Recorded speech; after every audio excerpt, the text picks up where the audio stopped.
just let her go. Hey, this is Driver from the ECB, and when I'm not smoking a little smoke, I'm tuning into Gainin Fast on Memphis podcast with Aaron Shriver. Drink a little drink, smoke a little smoke. Welcome to the Gainin Fast on Memphis podcast with Aaron Shriver, brought to you by Arlo Revolution. Each week, Aaron connects melodies and memories with fans and artists from all genres of life. When all else in life is gone, only music will be left to leave the legacy of life's adventures. Please welcome your host for the Gainin Fast on Memphis podcast, Aaron Shriver. What's up, everybody? Oh, I'm excited for tonight. It's going to be a good one. It's been a long time coming. It's going to be a good one. I'm excited. We're going to make sure everything's sounding good.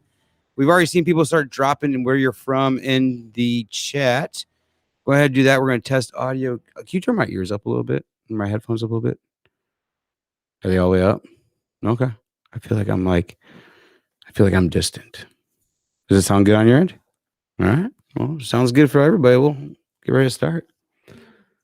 All right. So if you guys are thinking tonight, if things are sounding a little bit in the past tense in a way, tonight is a makeup show. So we're gonna knock this one out. We have Matt Kenyon and Trey Lewis that we want to make up from season 4. So we got Matt Kenyon tonight, and we're gonna still get Trey on the books. Dude's been busy lately. I hope you guys are out there before we do live and record this. Hope you're enjoying episode 100. If you guys have had a chance to listen to it. I think I dropped it yesterday. I'm very excited the way it came out. It's just a little under 2 hours. So definitely go out and check it out. It was a lot of fun. It was fun to record. I guess I could bring I mute you. I could bring you on camera too tonight for a little bit. We announced Taylor today. Now I'm echoing. Okay, because you did that. Okay. Yeah, I just unmuted myself. So yeah, a lot of good things, a lot of exciting things coming up. We're excited for. So the new lineup will be dropping a little bit this weekend. So some cool things. Yeah, everything sounding good on your end? Yep, sounds good. All right, well, let's kick tonight off then. All right. I like being up close like that. All right. It's gonna be weird reading. I'm trying to write out the new stuff. All right. Welcome to season 4 of the Gainin Fast on Memphis podcast. Each week, we connect melodies and memories with fans, artists, and passionate, driven individuals in and around the music community. I'm your host, Aaron Shriver. Tonight, we are presented by our good friends at Arlo Revolution, cinematic wedding films, music videos, and promos. You can find them at arlorevolution.com.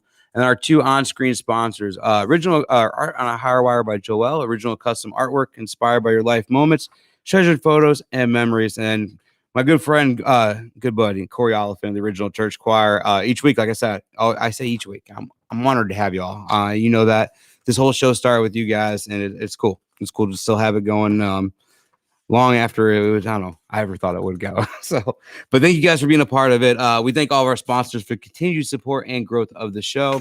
If you are looking for ways to support the show or help grow the show, check out our Patreon page. Tiers start at just $1.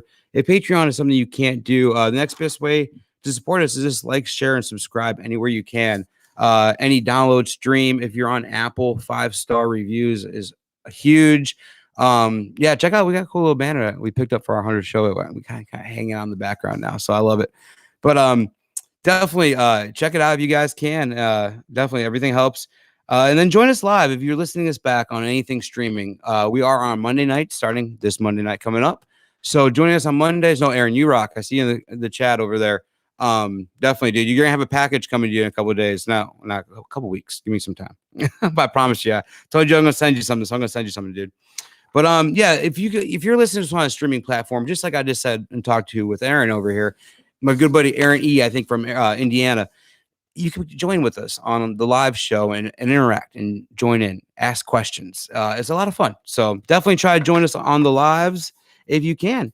But yeah, we actually do have to draw. We never draw our August winner. We got to do that real quick. So we're going to do this. Bring you on.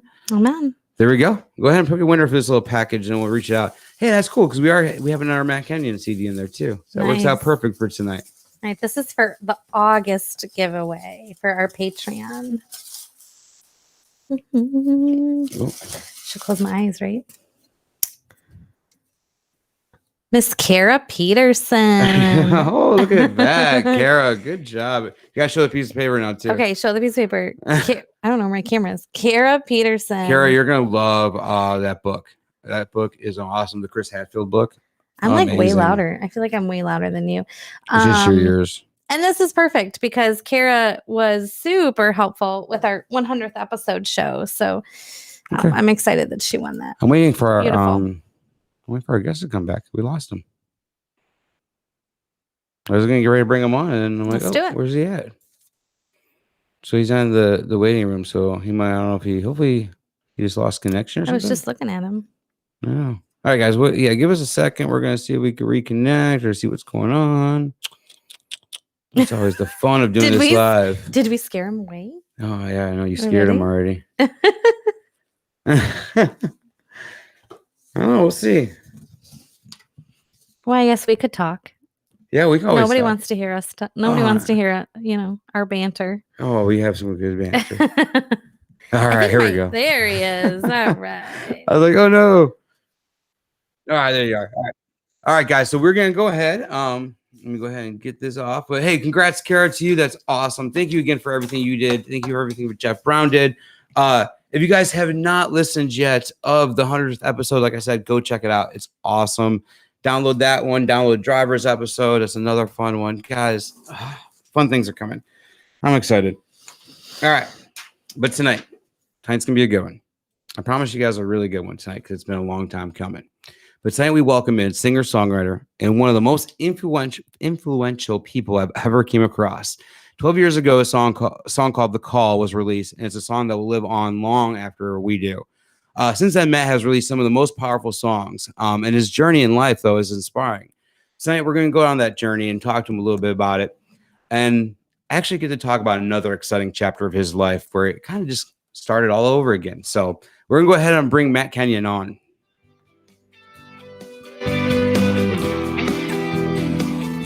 What's up, brother? How you doing?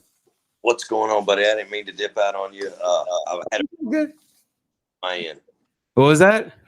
I had a bad connection on my end. I couldn't really? really hear it, all chopped up, so I just changed my Wi-Fi and then logged back in. So good to be back, guys, and thanks for having me tonight. Dude, I'm so excited to have you on. It's like, I think the third or fourth time because we just things just kept happening. And we're like, all right, we're gonna do this. We're gonna get it done one of these times. So, but man, you have been on one hell of a journey, your entire life. I want to start throw it all the way back, man. You're born in Atlanta, Georgia, or in the area. I want to know your earliest music memory, and you were adopted, right? That is correct. Okay. Well, I guess the first thing, Aaron, is I was adopted, but my first music, I guess, influential concert, I guess you could say, was in 1984. I was able to see the group Survivor at Six Flags Over Georgia. Hell yeah. Heard The Search Is Over and a lot of those songs, Eye of the Tiger. Jimmy Jamison was fronting the band at that time already. But my dad went out and bought me a drum set within a week from there, and I started playing drums. And what's really crazy is I wrote with Jim Peterick probably, 10, 11 years ago. I was going to say, he lives like 20 minutes from me, dude. Like, up here. Then he introduced me to Jimmy, and Jimmy sang on my first two albums. And Jimmy actually became Uncle Jimmy to me. So we did a version of The Search Is Over that may see the light of day yet. But he passed away, I guess, 3-4 years ago now, unfortunately. But God, I miss him. And he was an influence in my career. The next thing you know, we became really, really good friends later in life and collaborated together. And he was always there to back me up in the studio. So it was really cool that the first musical influence event, concert, if you will, ended up being part of my career. Dude, that is awesome. So, and around the house, so your step-parents, what were they listening to? Or your parents? I mean, were you calling them step-parents or were you calling them as parents? No, I mean, they're good, right? I've ever had, man. Yeah. And they raised me as their own. You know, my mom and dad unfortunately lost 3 kids in a house fire back in 1974. And I was conceived. We'll get into that later. But my mother uncertain if she could have me or not and take care of me. So she made a painful decision to try to abort me. And the doctor said, no, you're too far along. So the doctor knew of a family that had lost 3 kids in a house fire. And he basically headed up the adoption and got me placed into their home ultimately. And it was a wonderful, wonderful union and the best family I could have asked for growing up as a kid. So my mom and dad, they always had music playing, whether it was 70s, 80s classic rock or, Randy Travis, which ended up being something I heard a lot in the car with my mom and ended up being the first song I got released was a song for Randy. So music, instrumental part of my life from the time I was, a little bitty kid. That's awesome. About the Randy Travis, I want to get that in a minute, but I forgot. I even wrote it down in my notes. I should have wrote my notes because this was a couple weeks ago when I planned this. I forgot about the house fire part. So my grandmother, brother, or aunt and uncle all died when they were 3, 6, and I forgot how old she was. But it was 1969 in a house fire. So I lost my aunt, uncle, and my grandma. My mom lost her brother, sister, and her mom. And I was like, that's where I just felt, I don't know, I'm like something connected with you and I. And when I first read that story years ago, too, I remember reading that because I've been following you for a while. I used to drive a Pontiac, dude. And was it Any Kind of Man? I think it was, or that song you saw. Oh, that was my favorite. That was my jam. Well, man, I'm sorry to hear about the loss of your family members. I know it's something you never get over. Yeah, Any Kind of Man. That was a song that I wrote, and at my birth mother had a Pontiac Le Mans, I believe, back at that time, and that's that in the song. How's the audio on your end? Can you hear okay? I think it's whenever I talk, it skips him out for a minute, is what I'm hearing. I don't know. Okay. It's fine through everything. Okay, cool. I just want to make sure everything was like I was hearing little skips here and there. I just didn't know if we were breaking up or anything. I want to make sure. But dude, no, that's cool about the Pontiac story. That's why I loved my Pontiac, dude. That was my thing. That was my favorite car. I actually got the dashboard cover over here. You hear that? How to cut him out? We good? Yeah, I think we're good. I saw like every now and then it was cutting in and out, but I think we're good. That's why I left and re-logged back in because every word I was getting from you guys was choppy and I couldn't understand you. Oh, how is my audio on your end right now? Everything's great. Okay, cool. We'll keep rolling with it then. I love that, man. So, yeah, we're growing up. Started drums, dude. And when did your rock and country world really kind of start crossing? Because I know you could kind of dig into like the little traditional slower country, but dude, man, you have some songs that hit like you're borderline rock and roll a lot of times. Yeah. Where did that influence? I mean, the Survivor and everything else, but where did then the country come to you and kind of the inspiration come to you? Because with your songs, man, you're writing about real life things, and a lot of stuff people are afraid to touch to at times. But where are these coming from, man? Man, I tell you what, when I was a kid, man, I used to watch MTV a lot. And, back then it was Motley Crue, Skid Row, Guns N' Roses. And me being a drummer, that's the kind of music I love to play drums to. And I'll never forget, I stayed home sick one day. I think it was in 1990 or 91. I was in high school. I think I was a freshman. And I heard Travis Tritt's I'm Gonna Be Somebody. And that's when I really felt like, man, this is the kind of music I like. So it had always been rock and roll from, the first cassette I ever had was Quiet Riot's Mental Health. And then it went from there to, in the early 90s, Travis Tritt, Keith Whitley, those guys, and listening to Randy Travis in the mid 80s quite a bit with my mom. Yeah, I love I wrote down Had to Pick on Me and The Call, and it's just you tackle those songs that people needed. So like when I heard The Call, dude, that was, I mean, I didn't live any of those situations, but I put myself in those shoes, and I was just like, dude, like, 'cause you never know. I mean, you never know how much now it's just a text and stuff like that, but you never know how important that one call or text is, and that's why I just loved it and kind of just stuck with you, man. So but yeah, I talked about I Had to Pick on Me. There for a while, you were doing Stop the Bull, anti-bullying campaigns. Are you still doing a lot of that stuff, or? I know you're a busy man, dude. Well, we were actually teed up to do some of that this year, and then COVID happened, and things quite like we had hoped.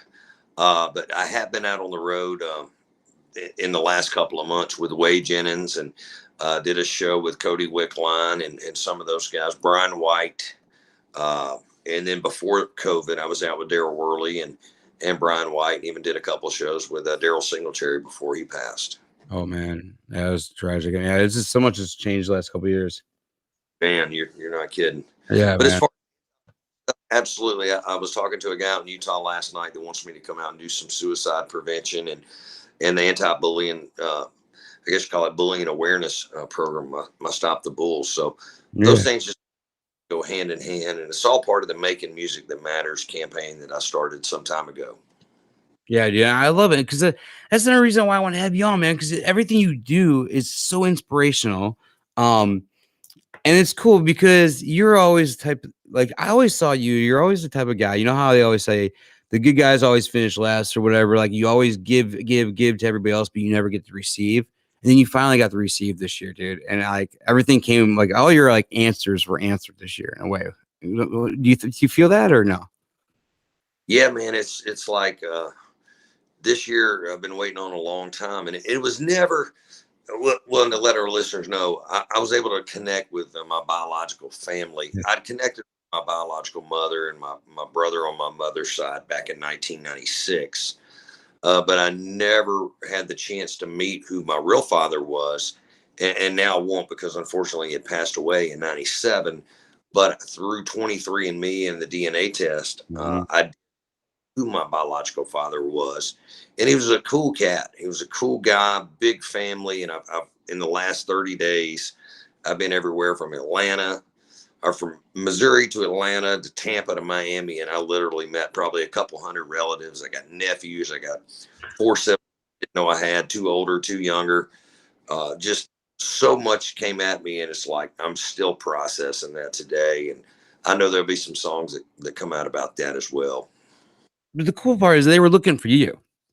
Yeah, it's really weird because my father knew that my mother was pregnant. Long story short is my father was with a lady who's still alive, named Elizabeth, and he was married to her, and they were getting divorced, and my father started dating my mother, but yet he had met another lady many years before that had came over from and he told her if he ever got divorced, he was going to marry her. Well, he reconnected with her. So he had an ex-wife to be, a girlfriend that was pregnant, and I guess you'd call it the love of his life, waiting in the winter. He had a choice to make. And, it all worked out in God's plan, up in a wonderful, wonderful home. And like I said, now I know the truth and everything that I heard, no bad news, everything's really good. Brother and my sister had been looking for me, and I've got uncles and aunts that are still alive that knew of me. So there was this young boy being me that my father had and knew about. And my mother gave me up basically without really telling him a whole lot because they had broken up is what I understand. But hey, it's all good. It's never too late to find the truth and reconnect with your family. And fortunately, this time it's worked out really, really, really good. Yeah, it's awesome. And you start, like you said, you went back to Atlanta where, I mean, in the area you were born and raised, and got to go there, and it brought you down to Miami. I think I saw you playing some music with some family at one point, and it was cool because you're posting your whole journey on socials for a while, and it was really cool following along, dude, and just seeing like, it was almost like a treasure hunt because like one relative would lead you to another relative, and I mean, you can't deny that they're not relatives because every damn one of them looked like you too. Everybody says that I look the most like my father out of the 5 of us siblings, or 5 kids. And it's just really kind of eerie that, I wasn't raised around any of them or anything, about 35, 40 miles from most of them in Atlanta, but we're also similar in so many ways. Yeah, man. Every time you would post a picture, I'm trying to share some on the screen right now of while you're down there, some of the family. But man, it was a spinning image. I'm like, yep, that's the family right there. Right. So, well, I had a relationship with a man I thought was my father, who my biological mother told me my father was, for 15 years. And he passed away in 2013. And my mother passed away in 2007. So she never came out and told me who my real father was. And so I just believed her when she told me who my father was. And that's what we all went with. And until 23andMe uncovered the truth, I was shocked when I got the results. So just because I don't know how this goes or anything else, but tell me about when you found out that your parents, like you found out you were adopted. How old were you? Like, how did that go for you? Oh man, it was always out in the open, Okay. because I looked different from my family, and they had always said I was their gift, and they chose me and adopted me, and it was such a positive thing, and everybody in town knew it, because my family, like I said, had suffered such a tragic loss, and then they got this little boy, which was me, a couple 3 years later. And and the two families got together too. They came down and met your other family, your your biological family, and they got along. You said.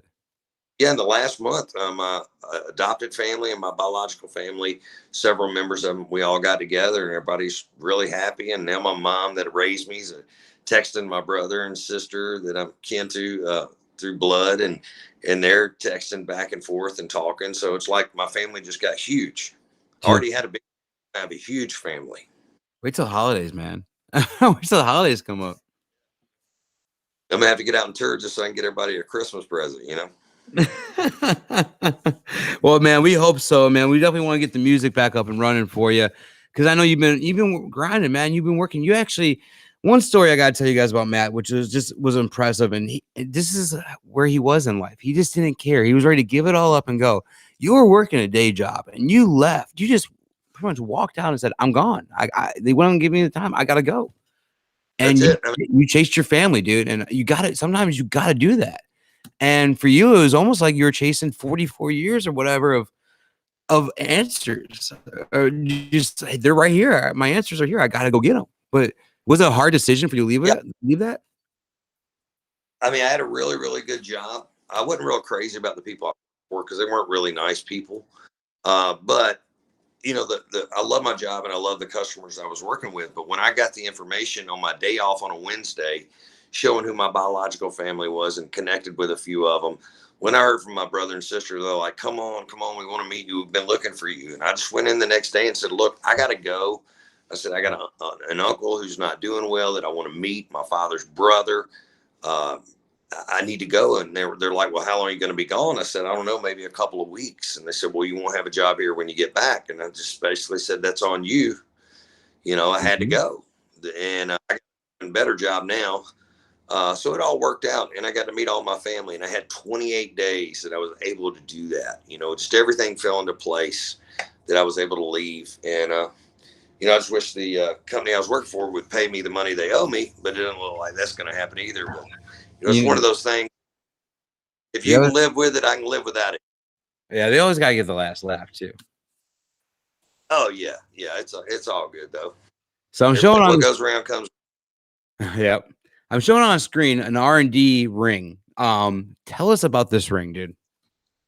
Yeah, RD. This is my father's name was Resty Tuto Diaz, but my record label is actually Road Dog Records. So I'd always thought about getting a ring, either that had an MK on it or Road Dog. And when I met my, I guess you could refer to her as my stepmother, she gave me this ring that my father had from the time I was born till he died. So what? Who pushed you to do this 23andMe test? Who just said, or did you just jump in and do it? No, what's really weird is my mother's son, my half brother, and I, we've been arguing about it for years, because the father that he has and that I thought was mine wasn't really a good father. It was a big disappointment. And when I was at my work, at the job I was working at, this guy that would deliver us parts or whatever, steel, he told me that he found two half brothers by his daughter doing 23andMe. And back when I went on this search in 1996, that was not available. So I'd heard about DNA testing and Ancestry.com, but I heard the success story while I was sitting in my office. So I called my brother that night and said, hey, let's do this. Let's put it all to bed, and maybe we'll find some siblings out there. Well, he found another half sister, and then I got my results later, and so I'm not related to her. And then it just all started showing Diaz. And I'd heard my father's name, over the last 20, 25 years. But he went by Tuto Diaz. Well, I didn't really put a whole lot of stock in that. I thought my brother was just messing with me, whatnot. And, it was like all the answers were right there, but I was still holding on to what my birth mother had told me. And, like I said, had I met them 25 years ago, I may not have written the call. I may not went to Nashville. I may not have got made. So it all just worked out in God's time. Yeah, everybody has a plan. There's somebody out there for everybody, and everybody has a plan in life. I feel like when you're born, just as a plan that God has for you. And I agree with you, man. And we're all going to live it out. And you lived the plan that he had designed for you. And I think it was determined to make changes in people's lives, man. And that's what you've been doing ever since you picked up the drumsticks. I feel like even through some of your music that I've listened to over the years, and that's always stuck with me. What's been for you, of all the songs you're in and everything, kind of, you can't pick the call. I'm not gonna let you pick that one.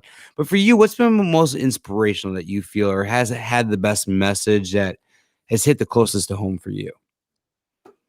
Well, naturally, you had to pick on me. Okay. That's the follow up to the call, if you will. And we definitely have gotten out there and made a difference with probably 250,000 kids in schools. I've been to over 115 schools, and I really want to revamp that. Maybe in the next year or so, and get out there and do that. That's been probably the most rewarding part of my career. And it wasn't so much even about country music. It was just taking a message straight to our youth and trying to help them and bring awareness to, bullying and suicide and all those things, addiction. They all just kind of intertwine and tie together.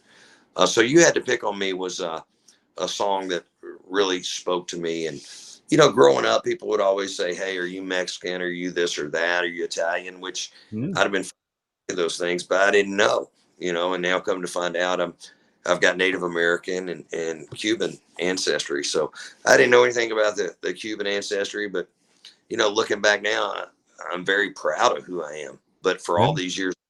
So I guess you could say maybe I got bullied a little bit because I look different. I was darker skinned. But hey, that's a plus, looking back. No, man, that's so cool. One of my favorites, another one of my favorites was "You Can Still Wear White." Where did that one come from? Because every time I listen to that, I was just like, dude, I love the message behind it, because you're just telling them, like, it doesn't matter, man. Whatever's making you happy is what I feel like, is what you're saying. Well, I found myself, I dated a lot of single moms along the way. And my co-writer and I'll never forget, we just sat down that day and we felt like writing a song about, because obviously it's very hard to meet someone that doesn't have a past. Mm-hmm. It was just one of those things that we felt like writing a song, letting people know, hey, you can still wear white, even if you, even had you not, even had you been somewhere before, been married before, whatnot, love's all about new beginnings. I love that, man. I love this, all the different meanings of your songs, is how you could touch a wide range of people with these songs. And it's kind of like you won't do a non-inspirational song. I love it. So with all the different music you've put out. But trying to look at this one. The last song, well, More of Us. Tell me a little bit about this one. So it was written by Casey Beth, or did you guys co-write it together? No, it was actually written by Phil O'Donnell and Casey Beathard. And where the song came from is I was doing a project back in 2014 and 15. And JT Cornfloss, who's the this year ACM Guitarist of the Year, and he also was in 14 or 15. Yeah. And I were working together on several projects, and he was co-producing and producing some of my stuff. And when we recorded that song, it wasn't even about what was going on in the world. It was just what we thought was a cool song and had a Southern rock flair to it. Well, unfortunately, JT passed away of some lung issues that he had back in October of 2020. And when he passed away, man, I was going through my computer and I was listening to all the songs that him and I done. There was maybe 16 or 18 of them. Mm-hmm. And that song at me, and I was just seeing everything that was going on. So I certainly can't take credit for writing that song, but I certainly wanted to get that message out there. And it's not so much about who's president or this or that and the other. It's just all about us uniting. And we've lived in such a free country and enjoyed so many liberties. And now finding out how my family had left Cuba because of socialism and communism. The song really just rings true even more so now today, when it feels like in so many ways what's happened down there in Cuba, seems to be what they're trying to do here. Yeah. I mean, it's crazy to see, and this is different songs. I'm a huge Casey Beathard fan, and that's why when I saw that, it stuck out to me. I'm like, dude, I gotta ask him about Casey, because I love the way he puts his emotions in songs too. And I'm like, all right, you and Casey coming together. I'm like, this is gonna be a badass one. So I wanted a story behind that song. Well, never met Casey, but I've met Phil O'Donnell.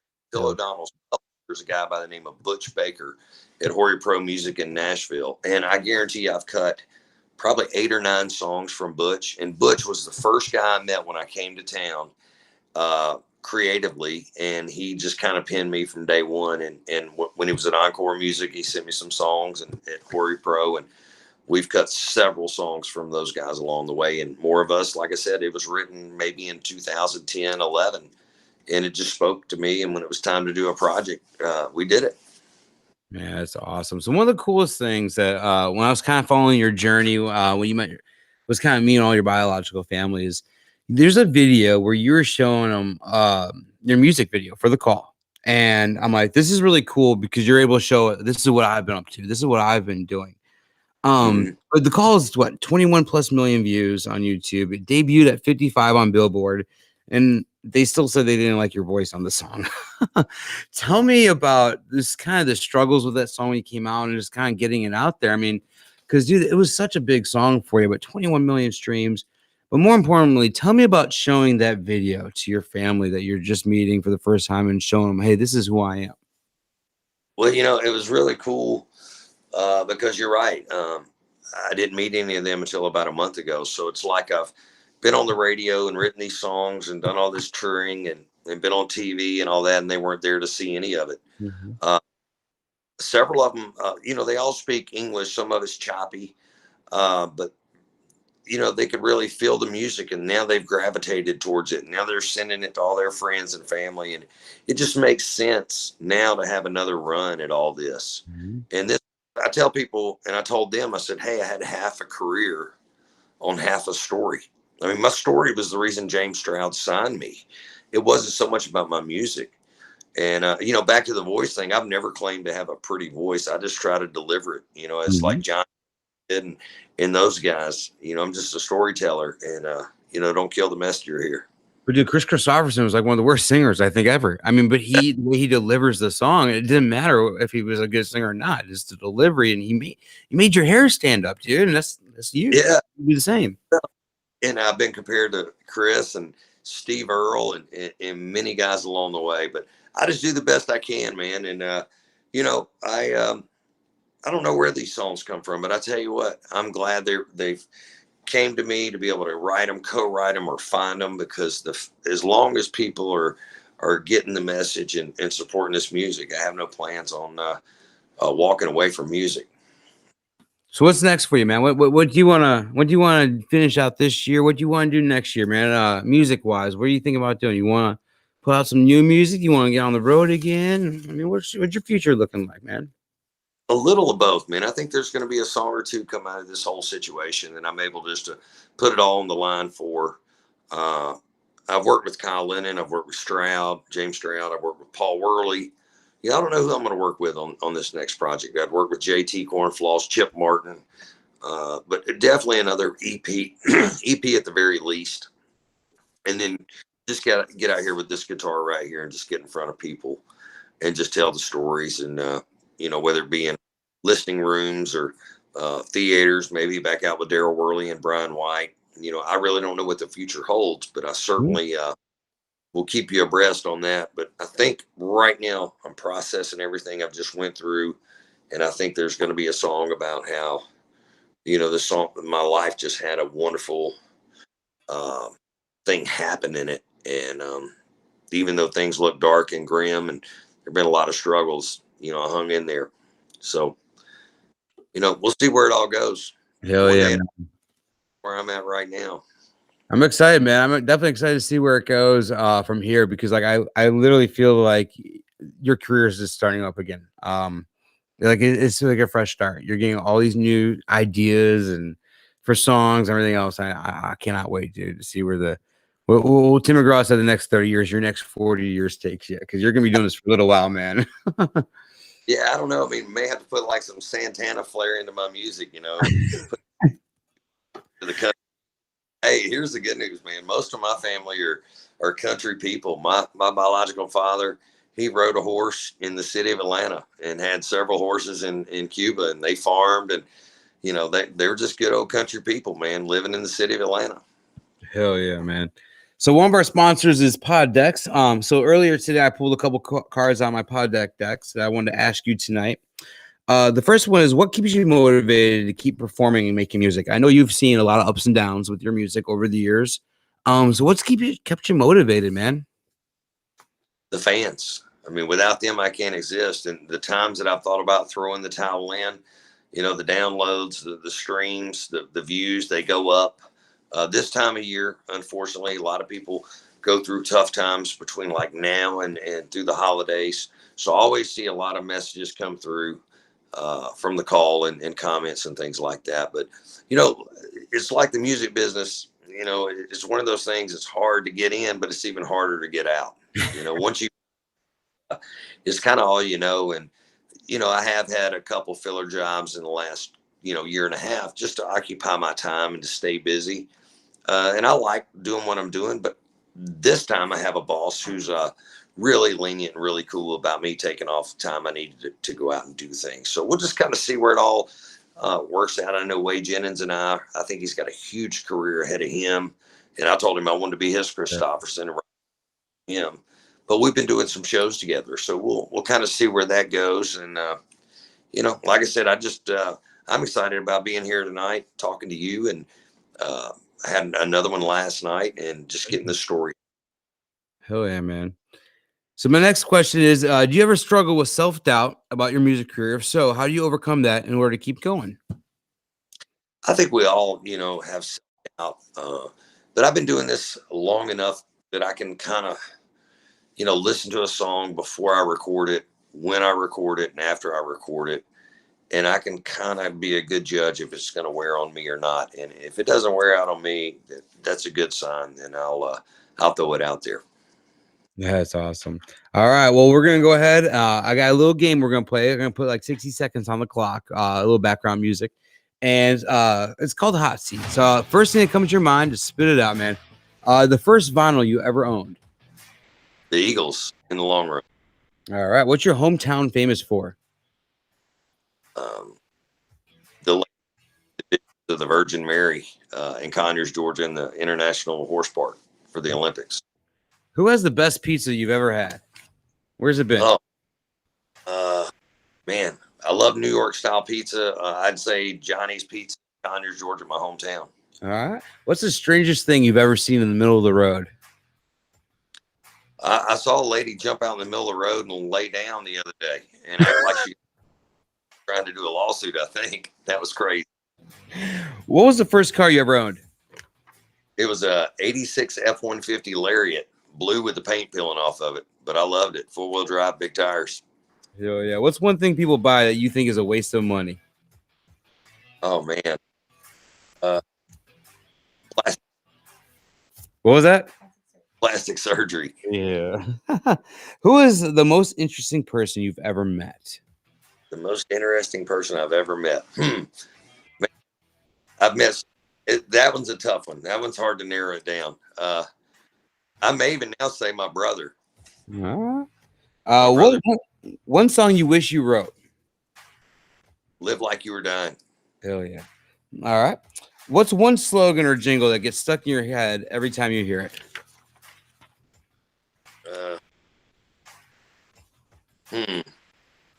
I don't know. My dad that said, you can pick and choose your sins, but not your consequences. There you go, man. All right. So the call, we said, has had over 20 million streams, 21 million plus. You finally, after 44 years, connected with your biological family. You've got to do some really cool things in the music industry. What's still on Matt Kenyon's bucket list? What's still something he wants to achieve before you call it a day? man, you know, I'd like to have another hit. You know, a one hit wonder is a guy that has one hit wonders why he can't have two. So I have another song out there on the radio and go back out and see the folks at radio and, you know, have another run at this. Get out there and, you know, put out, you know, maybe another 10 years worth of material. Hell yeah, man. I know you got it in you. I mean, you're more than a one-hit wonder to your fans. I got to say that, dude, because like I said, I still, from 12 years ago, I'm still blaring that damn CD. I wish I was still playing in my Pontiac. Cool, man. I appreciate it. It's guys like you that keep me hanging in there, man. I love it, man. Well, I mean, you've made me feel the music for so long. And one thing I love about when I pick my favorite artist, I want to be able to feel it. I'm a huge Eric Church fan. I want to feel what they could write, man. And I love it. When I heard your songwriting abilities and stuff, I was like, damn, this is where I want. This is my guy right here. This is one of my guys. So it was really cool to hear that, man. But I'm going to give you the stage for a couple songs before we wrap up the night. What's the first one you decided you wanted to do tonight? What was it? Man, it's a song. It's called My Last Prayer, man. It's just a song I fell in love with. I didn't write it, but I recorded it and put it out. And it's just, it resonates true to my life. And I think it can make a difference out there with a lot of people. So we don't have a lot of support out there, but it is available on all the digital outlets. But again, it's prayer.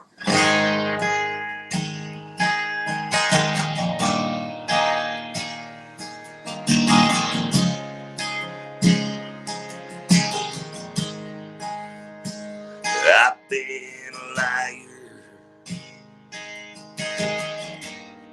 and a cheater, a smoker and a drinker, and I've been everywhere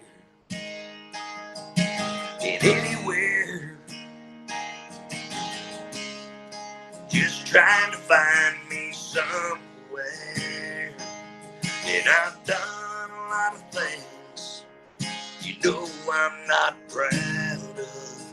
I can never say I'm sorry enough. So I'm down on my knees, one last place to turn. I must have been a shallow man, live and never learn. And I'm all out of choices, I can't make it on my own. I burn down every bridge, always right, never wrong.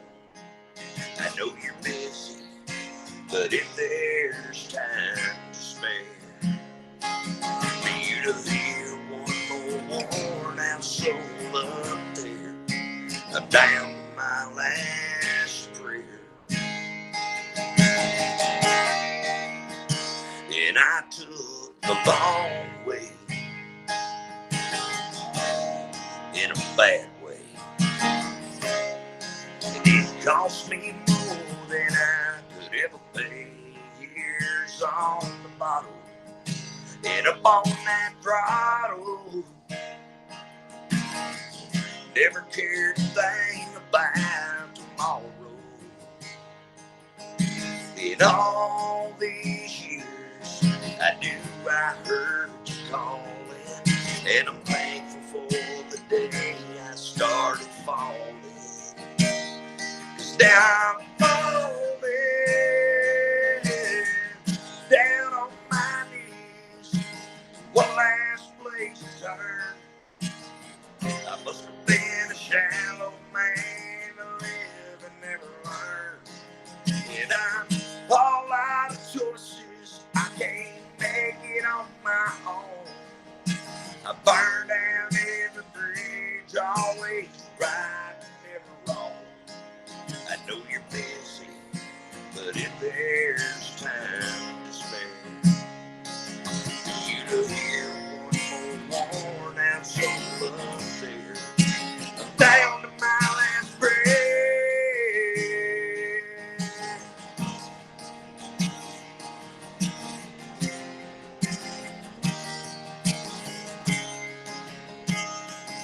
And I'm all out of choices, I can't make it on my own.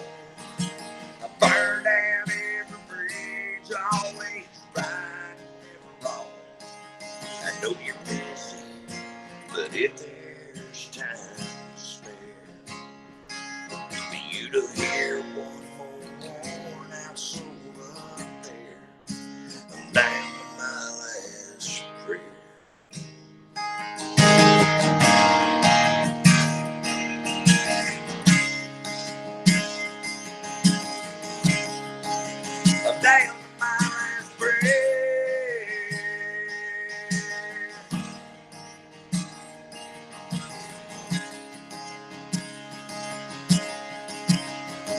Can you hear me way down here?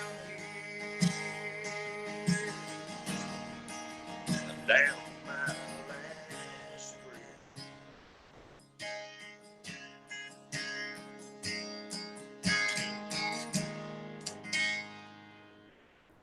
Dude. I love that one, man. Thank you, brother. All right, I'll give you the stage back and we'll do the call, man. Oh, that's gonna be a good one, guys. If you guys not heard this song yet, just wait.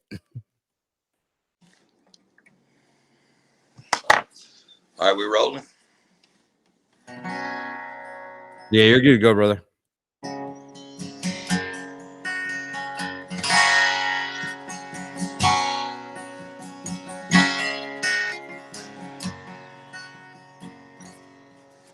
Today was gonna be the day. He'd already rode the load and parked that Chevrolet at the end of that dead end road. That display was on the trail, just about to end everything. He was taking one last long breath when he heard his cell phone ring. And his best friend said, man, where you been? We're heading down to the lake this weekend. You better not miss it, 'cause buddy, I swear it won't be the same if you ain't there.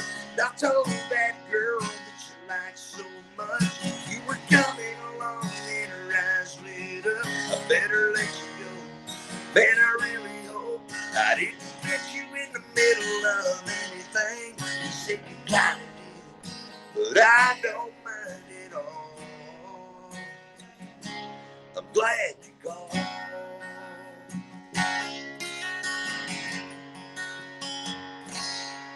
In another town down the road, in the backseat of a car, 2 18-year-olds had let a kiss go too far. He said, how we gonna have this time when we're both headed on slow? He convinced her late one night there's only one thing to do. Yeah, she was scared to death in that waiting room with the nurse asked how far along are you? She said 5 weeks, and just about then her phone lit up and his call came in saying, baby, I'm wrong about everything. I've already bought you a diamond ring. We're gonna start a life. Would you be my wife? Boy or girl, pick your blue, yeah, either way. All she could say is she felt those teardrops fall. I'm so glad you called.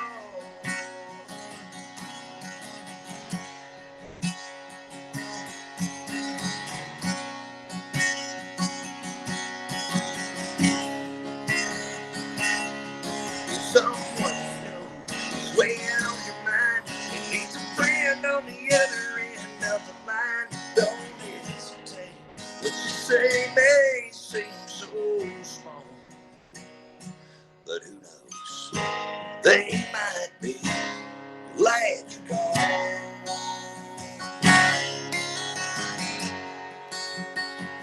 So make the call. Yeah, make that call.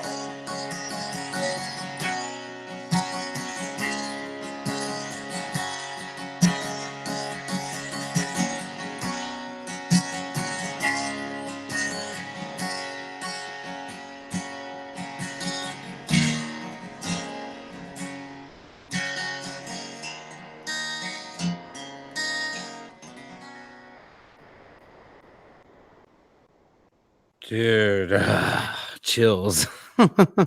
All right, man. Well, brother, thank you so much for finally spending some time with me tonight and sharing your journey with us, dude. We really appreciate tonight. Yeah, man, absolutely. Stay tuned. And yeah, let's do this again, man. And it'd be great to catch up with you here in a short while and see what's next. Yeah, man. Once you get some new music on the horizon, give me a shout out, dude. And we'll definitely get you back on and we'll have some fun, dude.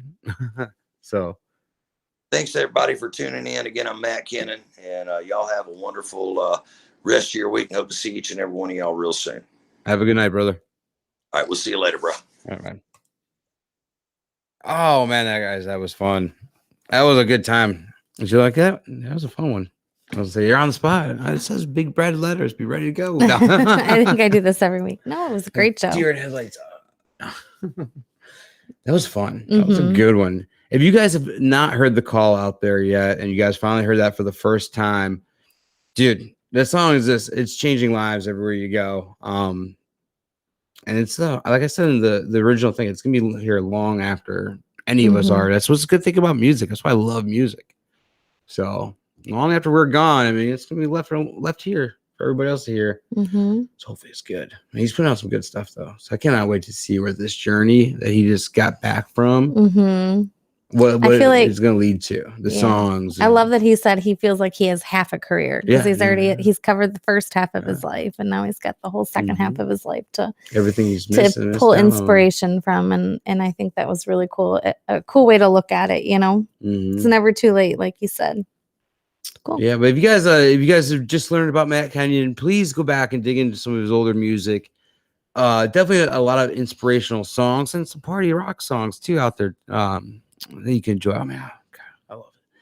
I used to drive around that Pontiac any kind of man. That was my jam, dude.